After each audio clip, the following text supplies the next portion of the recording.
So students, आज हम लोग ना ट्रेनिंग मेथड्स का ऑफ द जॉब ट्रेनिंग करेंगे, ठीक है। सबसे पहले समझते हैं ऑफ द जॉब ट्रेनिंग क्या होती क्या है बेसिकली। देखो, this is concern with imparting training to employees outside the actual work place. ये वो ट्रेनिंग मेथड्स होते हैं जो जहाँ पे आप जॉब करने वाले हो ना, उस जॉब की के अलावा कोई दूसरी जगह चुनी जाती है और वहां पे आपको ट्रेनिंग कराया जाता है। अच्छा, सवाल ये उठता है कि सर ऐसा क्यों कराया जाता है, ऑन द ट्रेनिंग की में क्या बुराई थी। तो बेटा, कई जॉब ऐसे होते हैं जहाँ पे ना कंसंट्रेशन ज्यादा चाहिए ट्रेनिंग के दौरान खास करके। तो एम्प्लॉयज को इसलिए ये training off the job training इसलिए कराई जाती है कि जो एम्प्लॉय जो ट्रेनिंग ले रहा है उसको पूरा 100% कंसंट्रेट करे, ठीक है। और वहां पे उसको अलग से माहौल रहे। ऐसा ना हो कि जो एम्प्लॉय पहले से काम कर रहे हैं उनके साथ रहेगा ना तो अच्छे से ट्रेनिंग नहीं ले पाएगा। एग्जाम्पल के तौर पे, कई बार क्या होता है, जिस संस्था में आप ज्वाइन करते हो उस संस्था के एम्प्लॉय 10 साल 15 साल 20 साल पुराने होते हैं। तो वो आपको भड़का सकते हैं कि अरे ट्रेनिंग में क्या है, कुछ नहीं, फालतू बकवास है, मत कर। हम लोग देख के कितने ऐसे, और एक फीलिंग आती है कि यार करने की जरूरत क्या है, इन्हीं लोगों के साथ सीख लेंगे। तो इसी तरह से ट्रेनिंग जो कराई जाती है वो ऑफ द जॉब ट्रेनिंग ज्यादा जरूरी है। खास करके कुछ ऐसे डिपार्टमेंट्स होते हैं, जैसे मान लो कमांडो की ट्रेनिंग हो रही है, तो आपको क्या लगता है कमांडो हर समय वार पे रहते हैं क्या स्टूडेंट्स? बोलो। No sir. No sir. No sir. तो तो अगर उनको कमांडो के बीच में ट्रेनिंग कराओगे ना तो वो कहेंगे, वो मतलब हल्के में लेंगे। तो इसीलिए कुछ ट्रेनिंग ऐसी होती है जो आपको ऑफ द जॉब ट्रेनिंग करानी पड़ती है। खास करके जैसे कमांडो की ट्रेनिंग होगी, तो कमांडोज की ट्रेनिंग कराने के लिए आपको ऑफ द जॉब ट्रेनिंग जरूरी है। उसके लिए आपको वैसे ही माहौल रखना पड़ेगा, उनको खाना घटिया क्वालिटी का देना पड़ेगा, उनको एनवायरनमेंट ऐसा रखना पड़ेगा जिसमें एकदम कष्टदायी जीवन हो उनका, ठीक है। और मतलब एकदम बहुत बुरा सिचुएशन क्रिएट कर दिया जाता है, वर्ष जो अपने लाइफ में शायद वो कभी देखे भी ना, ऐसी सिचुएशन किया जाता है। जैसे मान लो लादेन को किसने मारा था, कौन से एजेंसी, कौन से कमांडोज ने मारा था, कोई बताएगा मुझे?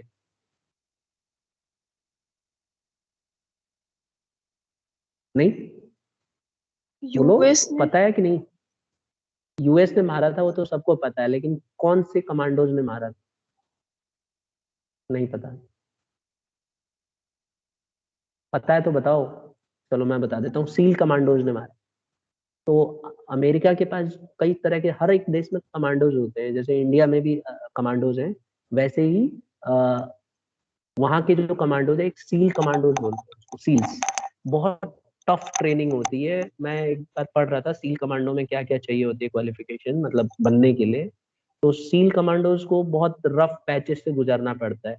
मतलब उनको बहुत कष्टदायी जीवन होता है उनका, बहुत पानी में उनको डूबने आना चाहिए। तो लास्ट में उनका जो होता है ना सेक्शन, जो लास्ट वाला सेशन होता है उनका, उसके अंदर क्या करते हैं, उनको पैर रस्सी से बांध देते हैं और दोनों हाथ बांध देते हैं, ठीक है। और उसके बाद उनको पानी में फेंक दिया जाता है, ठीक है। और वहीं 10 मिनट तक उनको उसमें सरवाइव करना होता है, 10 मिनट्स। हम लोग कर सकते हैं क्या? No sir. No sir. तो वो लास्ट होता है, लास्ट सेक्शन होता है। तो अब क्या रियल लाइफ में ऐसा कोई होगा? नहीं, सब बोलेंगे अरे ऐसे होते हैं, बच्चे इसीलिए कमांडो बनते हैं। तो ये आप देखो, मैंने तो आपसे एक चीज बताई, इसमें जो लास्ट वाला जो सबसे हार्ड है, आप लोग बंद करके नहीं रखेगा तो 100% यस, कोई भी नहीं रखेगा, 1 डेढ़ मिनट हार्डली रख सकता है। हाँ लेकिन सर। उनको ट्रेन किया जाता है कि अगर आप अब आ रही है आवाज? Yes sir. अब आप, तो देखो, हम जैसे सिंपल लोग ना इतने देर तक नहीं रख सकते सांस बंद, और वो भी नहीं रख सकते। तो उनको सिखाया जाता है कि अगर आपको किसी ने इस सिचुएशन में ला भी दिया तो आपको कैसे सरवाइव करना है। वो लोग दोनों हाथ और पैर बंधे होंगे तो वो पैरेलल सीधा जाएंगे नीचे, पंप करेंगे लात से, फिर ऊपर आके 1 सेकंड के लिए सांस लेके फिर नीचे डुबकी चली जाएंगे। ऐसे करते रहते हैं 10 मिनट तक, और अगर सरवाइव कर गए तो पास आउट हो जाते हैं। तो इसी तरह से ट्रेनिंग दी जाती है। तो ऑफ द जॉब ट्रेनिंग में ही ये सिचुएशन पॉसिबल है। अगर आप ऑन द जॉब ट्रेनिंग दोगे ना तो ये पॉसिबल नहीं है। तो ऑफ द जॉब ट्रेनिंग दिया जाता है, इसमें एम्प्लॉय को कंसंट्रेशन करना होता है, और ऐसे ही माहौल बनाया जाता है जैसे रियल लाइफ में उसके साथ हो सकता है। तो रियल लाइफ में देखो तो कमांडोज की लाइफ बहुत टफ होती है, जब वो किसी को मारने के लिए जाते हैं या फिर ज्यादातर उनको बहुत टफ जॉब ही दिया जाता है। तो ऐसे में उनको ट्रेनिंग इस तरह का दिया जाना चाहिए। एक और मैं पढ़ रहा था उसमें कि उनको दो दिन तक ना उनको 24 आवर्स तक बोलते हैं, 48 आवर्स तक इनफैक्ट गोलियां चलती रहती है, मतलब साउंड के बीच में रहना होता है, तो उसमें आदमी पागल हो जाता है, बम फट रहा है, ऐसे हो रहा है, तो इस तरह से एनवायरनमेंट क्रिएट किया जाता है। अब रियल लाइफ में थोड़ी ना उनको ऑर्गेनाइजेशन के अंदर बम फोड़ते रहोगे, दूसरे भी पागल हो जाएंगे। तो उनको इस तरह की ट्रेनिंग तभी दे सकते हो जब उनके लिए एक अलग से ग्राउंड हो, एक अलग से आपने एरिया डिसाइड किया हुआ हो, तो तभी दे सकते हैं। इसी तरह से इंडिया में भी आप देखोगे, कौन है इंडिया के इस तरह की खुफिया, ये जो एजेंसी है कमांडो, सबसे बेस्ट कौन से माने जाते हैं इंडिया वाले? अमेरिका का हमने पढ़ लिया तो इंडिया का भी पढ़ना बनता है। नहीं पता? CI और NIA। नहीं नहीं, ये तो एजेंसी है, मार्कोस है, मार्कोस। दिखाता हूँ आपको, देखो अब इंडिया की बात आई है तो दिखाना। मार्कोस, नारकोटिक्स तो डिपार्टमेंट है यार, गांजा नशेड़ियों का। मार्कोस सुना है? मार्कोस, ये देखो दिखा रहा हूँ,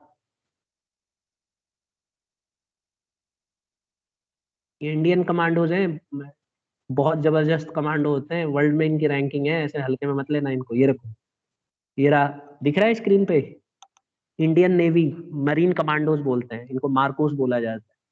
ठीक है, बहुत जबरदस्त ट्रेनिंग होती है इनकी भी, कहीं से भी छलांग लगा देते हैं इनको, एयर वाटर कहीं भी भेज दोगे ना ये लोग लड़ लेते हैं, स्पेशल ऑपरेशन के लिए इनको यूज किया जाता है। मार्कोस वर फाउंडेड इन फरवरी 1987, 1987 में किया गया था, और ये capable of operating in all types of environment, जो मैं आपको बोल रहा था, नदी में मतलब सी में भी, समुद्र में भी, एयर में भी और लैंड पे भी। तो ये यही एक ऐसा कमांडो है जो कहीं से भी कूदा दोगे सीधा औंधे मुंह कूद जाते हैं। ठीक है, डरते नहीं है बिल्कुल, और बहुत फास्ट काम करते हैं, मतलब अगर इनको मिशन दे दोगे ना तो हड़बड़ी तड़बड़ी में 1-2 मिनट में ही जो उड़ाना होगा उड़ा उड़ू के रख देंगे। बहुत खतरनाक माना जाता है, वर्ल्ड में इनकी रैंकिंग भी है, बट बहुत सीक्रेट रखा जाता है, ज्यादा इनके बारे में डिस्कस नहीं किया जाता। देखो ये वाला, the MARCOS regularly undertake specialised maritime operation in Jammu and Kashmir through the Jhelum river, Wular lake, ये सब इनको ट्रेनिंग वगैरह कराया जाता है, काउंटर इंसर्जेंसी में इनको यूज किया जाता है। ठीक है, ये देखो एक इंस्टीट्यूट है मरीन कमांडो का, और इन्होंने बहुत सारे ऑपरेशन भी किए हैं, ऑपरेशन पवन, ऑपरेशन कैक्टस। ठीक है, तो अच्छे अच्छे काम किए हैं इन्होंने, अगर पढ़ना चाहो तो बाद में देख लेना। ठीक है, इनको कारगिल वार में भी यूज किया गया था मार्कोस।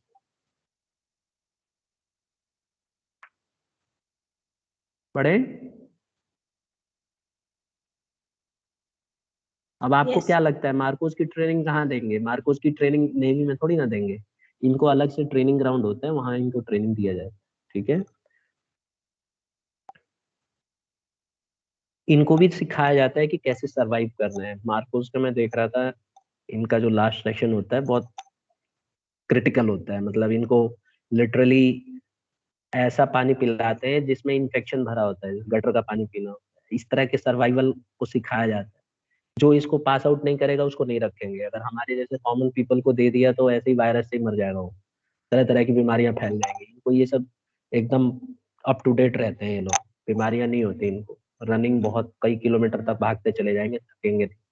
तो ये सारी चीजें आपको ऑफ द जॉब ट्रेनिंग ही देना पड़ेगा, अगर आप ऑन द जॉब ट्रेनिंग दोगे तो ये लोग कभी भी तैयार नहीं हो पाएंगे उस तरह से। समीर, समझ में आ गया क्या ऑफ द जॉब ट्रेनिंग और ऑन द जॉब ट्रेनिंग में डिफरेंस? Yes sir. ठीक है, तो जो डिपार्टमेंट जहाँ पे आपको लगता है कि इनको ट्रेनिंग ऐसा एटमॉस्फेयर देना है जो रियल में वार के टाइप का सिचुएशन हो, या ऐसी कोई ट्रेनिंग जहाँ पे कंसंट्रेशन की ज्यादा जरूरत हो, तो ऑफ द जॉब ट्रेनिंग को ही चुना जाता है। अब हम पढ़ते हैं एक एक करके कौन कौन से हैं, तो देखो ये मैं बता चुका हूँ पहले ही, कॉन्फ्रेंसेस होते हैं। कॉन्फ्रेंसेस में क्या होता है, रूल्स और प्रोसीजर्स मेथड सिखाए जाते हैं। तो आप अच्छे डिपार्टमेंट में जब जाएंगे ना तो क्लासरूम लेक्चर्स होते हैं, उसमें क्या होता है कि इनको बकायदा इनकी क्लास ली जाती है, जो भी ट्रेनीज है इस तरह से आके बैठ जाते हैं, जो भी इक्विपमेंट्स होगा उनका, और एक पर्सन उनको लेक्चर देता है और समझाता है, रूल्स रेगुलेशंस बताता है, कोई भी चीज का प्रोसीजर बताएगा कि ऐसे करना है, ऐसे करना है, इस तरह से, और सारे मेथड्स उसमें सिखाया जाता है। ये बहुत अच्छा तरीका होता है। इसमें देखो एक अच्छा एटमॉस्फेयर होता है, सब जने एक ही चीज की पढ़ाई कर रहे होते हैं और ट्रेनिंग प्रॉपर तरीके से लेंगे। इमेजिन करो किसी ऑर्गेनाइजेशन में सब एम्प्लॉय काम कर रहे हैं, उसी में से 10 को बुला के बोल रहे हैं आज तुम्हारी पढ़ाई होगी, तो उनका ध्यान अपने जॉब में ज्यादा रहेगा, पढ़ने में कम रहेगा। तो इसीलिए ये जो ट्रेनिंग है ये ऑफ द जॉब ट्रेनिंग में होता है। इसमें कॉन्फ्रेंसेस भी होते हैं, कॉन्फ्रेंस कराई जाती है। फिर एक होता है फिल्म शोज, ये भी मैं बता चुका हूँ आपको। वो मैंने आपको हार्ट अटैक वाला बताया था कि अगर मान लो इस तरह की क्रिटिकल चीजें इसमें सिखाई जाती है। इसको इस्तेमाल किया जाता है डेमोन्स्ट्रेट करने के लिए। फिल्म शोज ना, इसमें डेमोन्स्ट्रेशन वगैरह सिखाया जाता है। तो लोग उसमें जो ट्रेनीज होते हैं उनको बताया जाता है कि ऐसे ऐसे डेमोन्स्ट्रेट करो। खास करके जैसे कमांडो है, तो कमांडो में फिल्म शोज हो सकता है, डेमोन्स्ट्रेशन दिखाया जा सकता है कि ऐसे ऐसे फाइट करनी है, ऐसे पंच मारना है ना, ऐसे चलो मैं आपको एक बता रहा हूँ फिल्म शोज के थ्रू ही। जैसे मान लो वार में आपको पता है कि जागना पड़ता है, मतलब वार में आपको लग रहा है कि सोते होंगे सिपाही या ऑफिसर्स, स्टूडेंट्स। सर आप भी हाँ तो ना हमारे को बोलो। फिल्म शो में दिखा। फिल्म शोज में मैं खाली सर बता रहा हूँ, इमेजिनरी तो सोच। हाँ। सर जैसे ये फाइट चल रही है तो ये फिल्म शो नहीं है। देखो फिल्म शोज में क्या होता है कि डेमोन्स्ट्रेशन ना रिकॉर्डेड फॉर्म में भी हो सकता है और प्रैक्टिकल फॉर्म में भी हो सकता है, ठीक है। ज्यादातर रिकॉर्डेड फॉर्म में होता है, तो वो उसको दिखाया जाता है, बस सब जने बैठ जाते हैं और उसको मूवी जैसे होता है तो उसको देखते हैं, ठीक है। लेकिन रिकॉर्डेड किया गया होता है, और वही लोग करते हैं जो ट्रेनिंग ले रखे होते हैं ना पहले वाले, तो उन्हीं लोगों ने रिकॉर्डिंग की होती है या उनसे करवाया भी जा सकता है सामने। मैं आपको जो बता रहा हूँ वो ध्यान से सुनो। पहले जो मैंने पूछा ये बताओ, आपको लगता है कि वार जब होती होगी तो जो सिपाही हैं या ऑफिसर्स हैं वो सोते होंगे ढंग से? उस वार के बीच में नींद नो आती होगी सर। उनको? तो नींद तो पूरी करनी पड़ेगी ना, क्योंकि अगर आप प्रॉपर रेस्ट नहीं लोगे तो आपका दिमाग भी काम नहीं करेगा और डेथ भी हो सकती है, सडन डेथ। तो क्योंकि वार तो 2 दिन 1 दिन तो होती नहीं है, 20-20 दिन, 1-1 महीने, 2-2 महीने, 6-6 महीने चलती है। और जो असली वार होती है वो 4-5 दिन, 6 दिन, 10 दिन तो चलती है। तो ऐसे में उनको रेस्ट करने के लिए बहुत सारे स्किल्स होते हैं। जैसे उनको क्या करते हैं, चेस्ट से पकड़ के और उसको ना पंप, सांस इनटेक करते हुए उसको पंप कर दिया जाता है ऊपर की तरफ। तो वो थोड़ी देर के लिए बेहोश हो जाता है, 1-2 मिनट के लिए, ठीक है। और उसके बाद वो ऑटोमेटिकली वो बेहोश हो जाता है। और फिर लेकिन बहुत रिस्की होता है, इसमें जान भी जा सकती है। किसी के साथ भी हम कर सकते हैं डेमोन्स्ट्रेशन, लेकिन ये सिखाया नहीं जाता जनरल पब्लिक को, क्योंकि कोई करने लग जाएगा तो फिर दिक्कत हो सकती है। तो उसमें क्या होता है, हमारी बॉडी एकदम डेड हो जाती है 1 मिनट के लिए, उसके बाद दोबारा से सही हो जाता है वो आदमी, ठीक है। तो ये लोग ये सब चीजें डेमोन्स्ट्रेशन में, फिल्म शोज में दिखाया जाता है। इससे क्या होगा, आप कम 1 मिनट 2 मिनट के अंदर ही आपको 1-1.5 घंटे का रेस्ट मिल जाएगा बॉडी में, समझे। अब ये डेमोन्स्ट्रेशन क्लास में कभी दिखा नहीं सकते, क्योंकि पता चला कोई सही में ही टपक गया तो दिक्कत हो जाएगी। Students, yes sir. Yes, sir. Yes, sir. ठीक है। हाँ, तो इसकी पोजीशन भी नहीं बताऊंगा कैसे होती है, बट होती है, अगर आप देखोगे तो यूट्यूब में मिल जाएगा। बट इसको यूज नहीं करना चाहिए जनरल पब्लिक को, क्योंकि इसमें अगर ढंग से नहीं किया ना तो हार्ट स्टॉप भी हो सकता है बीट करना। बेसिकली इसमें होता ही यही है, सांस को बोलते हैं इंडिविजुअल को कि प्रेस करो नीचे की तरफ, और एक पॉइंट होता है उससे उठा के और ऐसे पुश कर देते हैं उसको, तो थोड़ी देर के लिए बेहोश हो जाए। और ये किया जाता है आर्मी पर्सनल के साथ, खास करके कमांडो को ये सिखाया जाता है। तो रेस्ट ले लेते हैं, लेकिन अगर गलती हो गई तो डेथ भी हो सकती है। आ जाते हैं नेक्स्ट वाले में, केस स्टडी। केस स्टडी में क्या होता है, केस स्टडी जो है एक एक्चुअल एक्सपीरियंस होता है। मैंने बता दिया पिछली क्लास में कि इसमें क्या होते हैं, जो एक्सपीरियंस पर्सन होते हैं आके बैठते हैं और सबके साथ डिस्कस करते हैं, अपने अपने बारे में एक्सपीरियंसेस शेयर करते हैं कि मैंने ऐसे ऐसे किया था, ऐसे हो गया था, ये हो गया था। तो सब जने उसकी बात को सुनते हैं और इम्प्लीमेंट करते हैं। और जिसको कोई क्वेरी होती है ना, वो क्वेरी भी अपनी पूछता है कि सर ऐसे कैसे कर लेंगे, ऐसी सिचुएशन में ऐसे, सब अपने अपने व्यूज देते हैं, फिर उसके ऊपर डिस्कशन होता है, ठीक है। तो यही चीज लिखा गया है इसमें कि actual cases are actual experiences which managers confronted while discharging their duties. Trainees are asked to study the case and to determine the problems and their solutions. तो वो लोग बताते हैं कि इसका क्या सोल्यूशन हो सकता है। और कंप्यूटर मॉडलिंग मैंने सिखाया कि कंप्यूटर पे प्रोग्राम बना दिया जाता है, और मैंने आपको पायलट का एग्जांपल बताया था कि इस तरह से डेमोन्स्ट्रेशन किया जा सकता है। पायलट को कंप्यूटर मॉडलिंग के थ्रू ट्रेनिंग कराई जा सकती है। कंप्यूटर मॉडलिंग में पायलट क्या करता है, एक ऐसे ही बना के रखते हैं जेट फाइटर की तरह ही, सब कुछ वैसे ही होता है। और उसके सामने एक स्क्रीन दिखाई देती है और बेसिकली वो उसको चला रहा होता है, और जो रियल सिचुएशन में होता है उस कंप्यूटर मॉडलिंग के थ्रू सब कुछ वैसे ही एग्जैक्टली होता है। अगर वो कोई मिस्टेक करता है तो जेट फाइटर उसका क्रैश होते हुए दिखाएंगे, और क्या क्या एरर हुआ है उससे वो सब कुछ उसमें रिकॉर्ड हो जाएगा, तो उसको बताया जाता है। इसमें डैमेज कम होता है और आप स्टडी कर सकते हो और अपनी मिस्टेक्स को रियल जॉब सिचुएशन से कंपेयर कर सकते हो कि मैंने अगर रियल में ऐसे किया होता तो मैं ऐसी प्रॉब्लम में आ जाता। Am I clear to all? Yes, sir. Yes, sir. ठीक है। कंप्यूटर मॉडलिंग से ना हॉस्पिटल में डॉक्टर्स भी कंप्यूटर मॉडलिंग का इस्तेमाल करते हैं। अगर आप देखोगे जो एडवांस कंट्री है जैसे अमेरिका है और इधर, तो डॉक्टर्स ऑपरेशन करने से पहले कंप्यूटर मॉडलिंग करते हैं। जैसे सपोज करो हार्ट का ऑपरेशन करना है या कोई बहुत क्रिटिकल बीमारी है, तो उसको कंप्यूटर मॉडलिंग के थ्रू उसका कितना टेम्परेचर है, कैसा उसका हार्ट बीट है, वो सब कंप्यूटर में फीड कर दिया जाता है, और वो लोग ऑपरेशन करते हैं उस कंप्यूटर मॉडलिंग के थ्रू। तो उसमें उनको आइडिया हो जाती है, तो रियल लाइफ में जब वो अगले दिन जाके करते हैं ऑपरेशन, तो काफी हद तक वैसी सिचुएशन क्रिएट होती है, तो उनको टैकल करने का पता होता है कि ऐसे ऐसे टैकल कर। तो बहुत अच्छा तरीका है, इसको आजकल बहुत जगह यूज किया जाए। ठीक है students? Yes, sir. Yes, sir. चलिए अब नेक्स्ट है वेस्टिब्यूल ट्रेनिंग। ये हमने नहीं किया था, ये बहुत इंपॉर्टेंट है, अक्सर एग्जाम में पूछा जाए। देखो, in this case an actual work situation is created in a classroom, employees use the same material and equipments for training. देखो, vestibule training off the job training का एक मेथड है। इसमें क्या होता है स्टूडेंट्स कि एक ऐसा ही एक्चुअल वर्क एनवायरनमेंट बनाया जाता है क्लासरूम में, और उस मशीन पे काम करने के लिए दिया जाता है जो रियल में आप उसी मशीन पे जाके काम करो।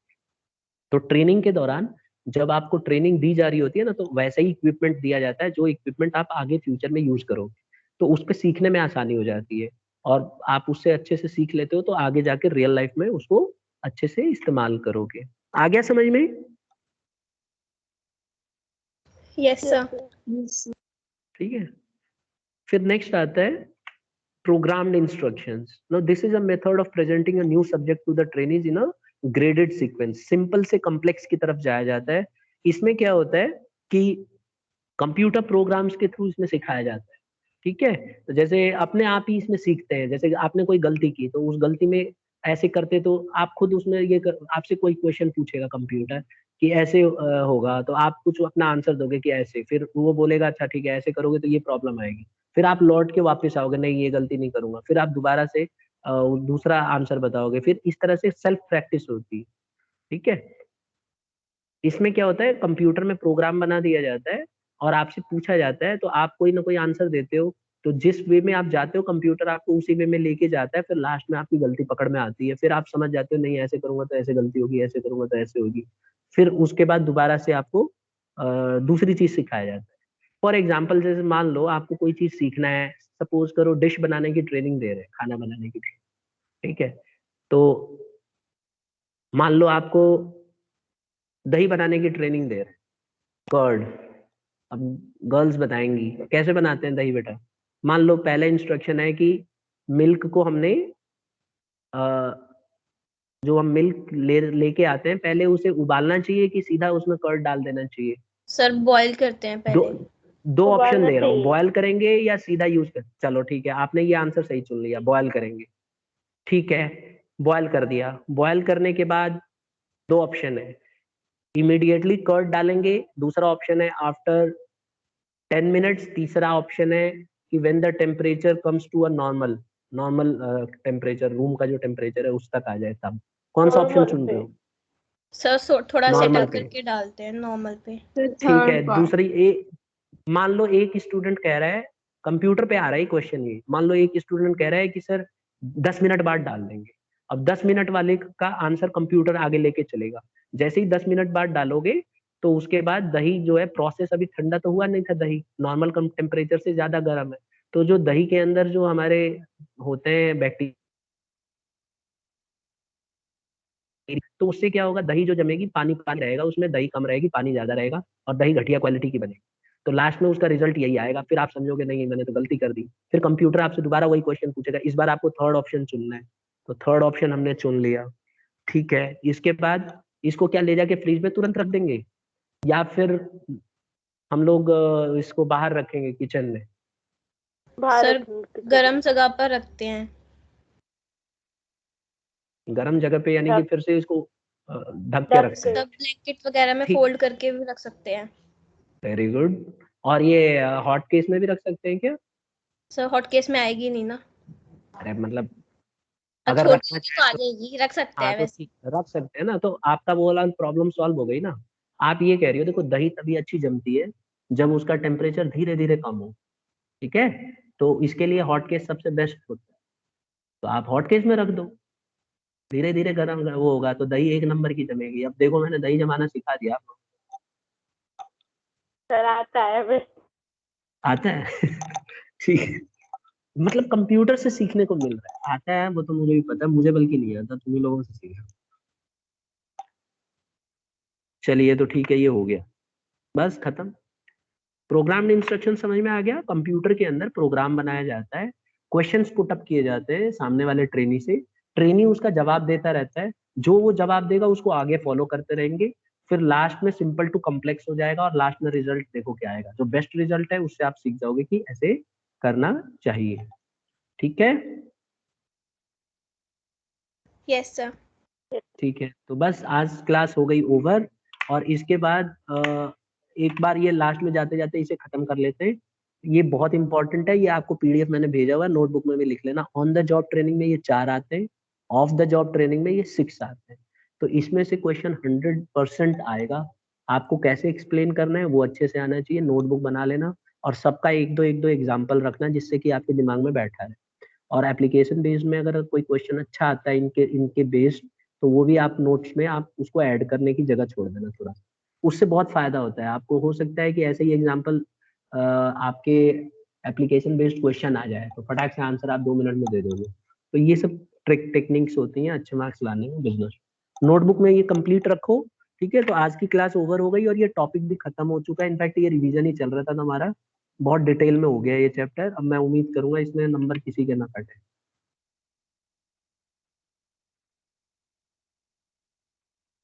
ठीक है, इसकी रिकॉर्ड